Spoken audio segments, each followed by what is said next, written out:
दलित, हिंदू, न वेद में, न कुरान में, न पुराण में, न दर्शन में, न भागवत में, न उपनिषद में, कहीं भी नहीं है।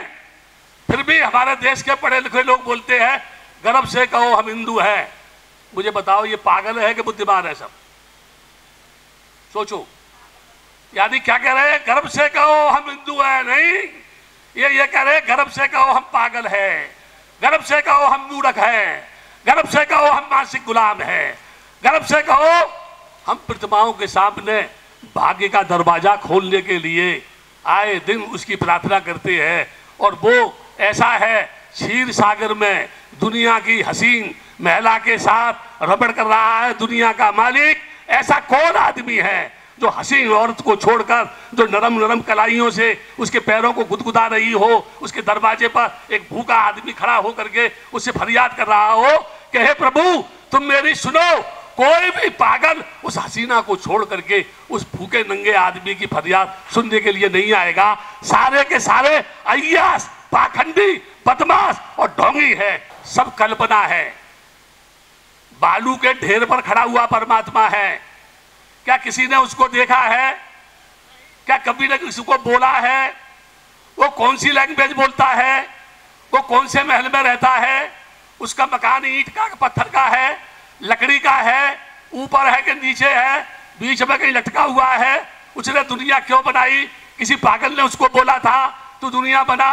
अगर उसके बनाने से बनी तो क्या जरूरत है किसी औरत को किसी आदमी के साथ शादी करने की? परमात्मा ही दुनिया बनाता रहेगा। क्या जरूरत है फिर लोगों को प्रतिबंध लगाने की? क्या आवश्यकता है फिर लोगों को जनसंख्या पर कंट्रोल करने की? हाँ, ये देश मूर्खों का देश है। ये देश मूर्खों का देश है, ये देश पागलों का देश है, ये देश ढोंगियों का देश है, ये देश मक्कारों का देश है, ये देश लुच्चों का देश है, ये देश लफंगों का देश है। आप कहेंगे क्यों? बहुत बुरी बुरी बात कहता हूं और लोगों से कहता हूं मैं तो मरना चाहता हूं, मौत के लिए जगह ढूंढ रहा हूं, कहीं मुझे जगह दे दो थोड़ी सी। कोई मारना भी नहीं चाहता मेरे को। मैं कहता हूं मैं तो मरूंगा लेकिन तेरे कुटुंब का सर्वनाश हो जाएगा। मुझे तो मौत आएगी, आज नहीं आएगी तो कल आएगी।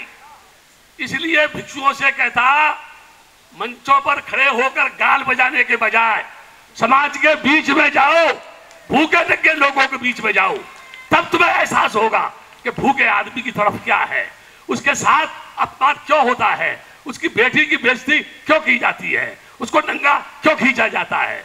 इसीलिए क्योंकि हम में यूनिटी नहीं है, इसीलिए हम में संगठन नहीं है, इसीलिए हम में पावर नहीं है, इसीलिए हम में ताकत नहीं है।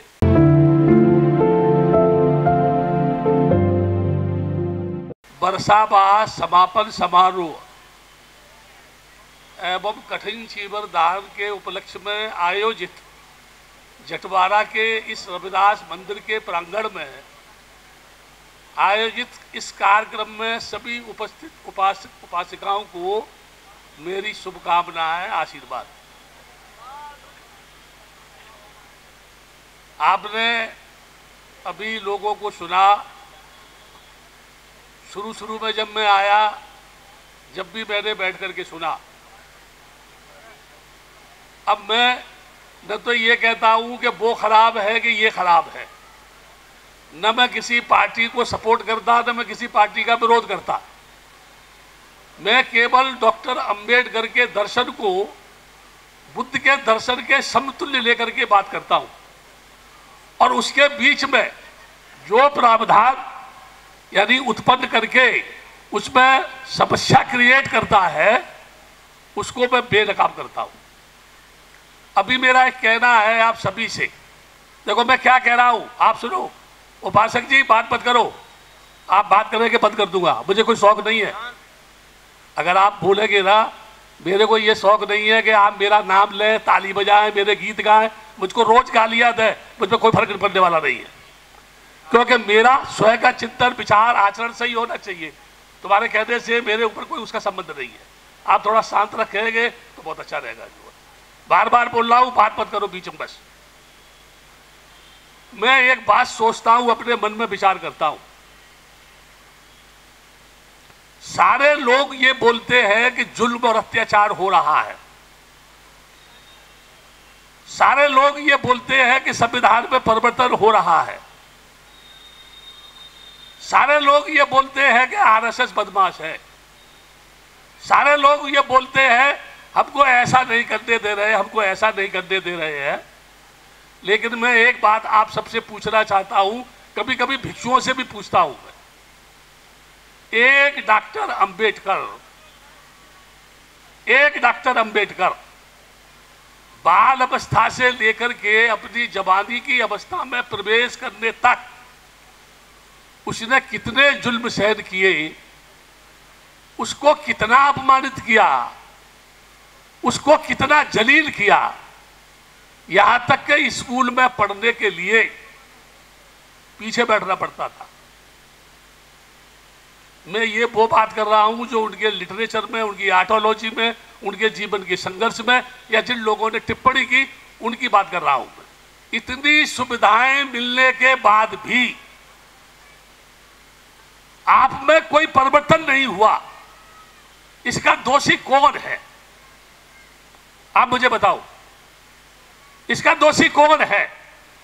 अगर आप मुझे पूछे तो मैं ये कहूंगा, डॉक्टर अंबेडकर के आदर्शों का हनन करने वाला इस देश में 33 करोड़ देवता तो क्या, उनका बाप भी पैदा नहीं हुआ जो उसमें कोई परिवर्तन कर सके।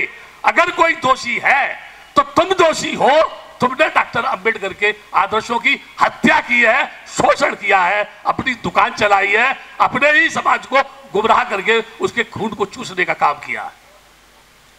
अगर गलत किया है तो बोलो गलत किया है। मैं जो बोल रहा हूं मैं गलत कह रहा हूं क्या? अब ये बताओ, दोषी तो आप हैं, दोष दूसरे को दे रहे हैं।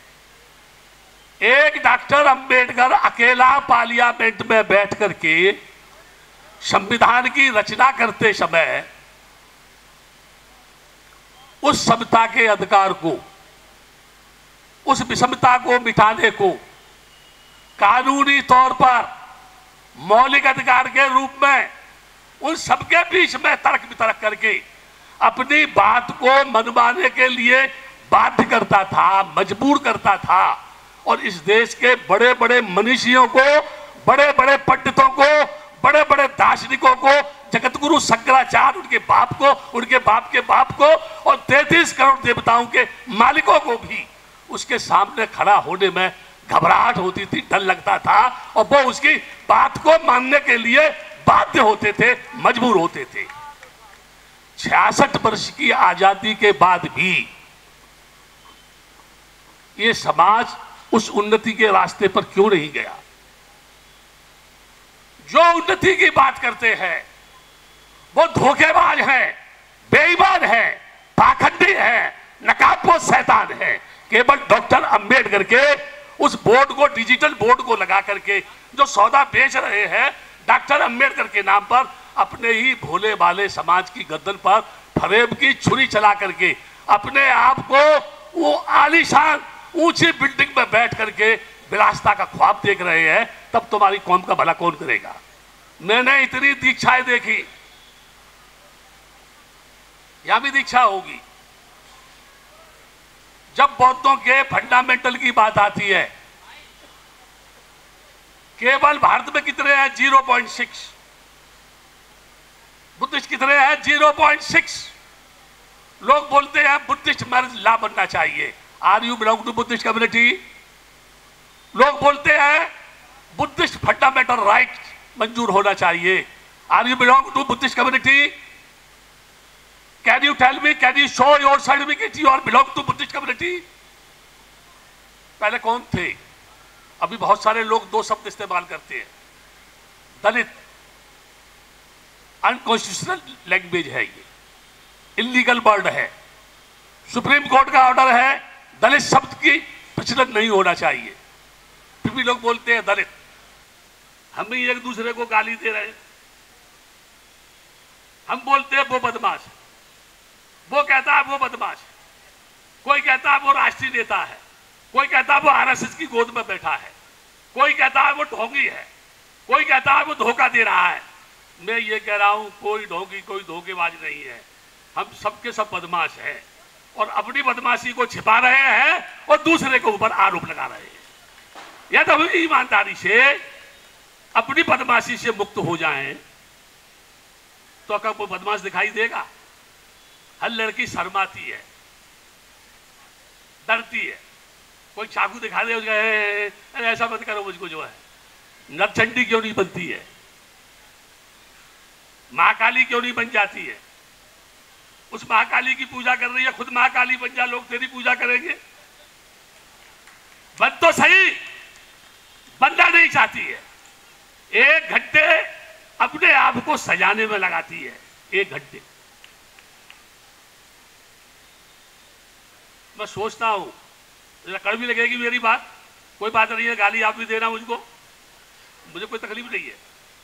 1 घंटा अपने को सजाने में लगाती है, जबकि डॉक्टर अंबेडकर 18 घंटे पढ़ता था, वो अपने को सजाता नहीं था। जब 1 घंटा अपने को सजाने में लगाती है तो 5 मिनट में उस सजाई हुई सुंदरता को धो करके नाली में बहा देती है। तो 1 घंटे सजाने से फिर फायदा क्या है?